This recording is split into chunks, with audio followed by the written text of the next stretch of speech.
Hey guys, welcome back. So in today's video I will be showing you how we can make our background here white in LibreCAD. So let's get straight into it. Okay, so we need to go to settings. So let's go to options right here, click on it, and then application preferences, as you can see the first one here.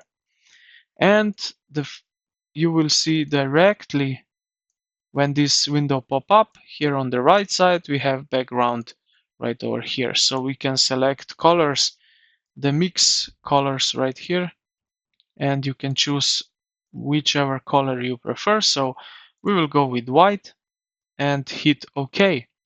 And as you can see, now we have white background in our LibreOffice.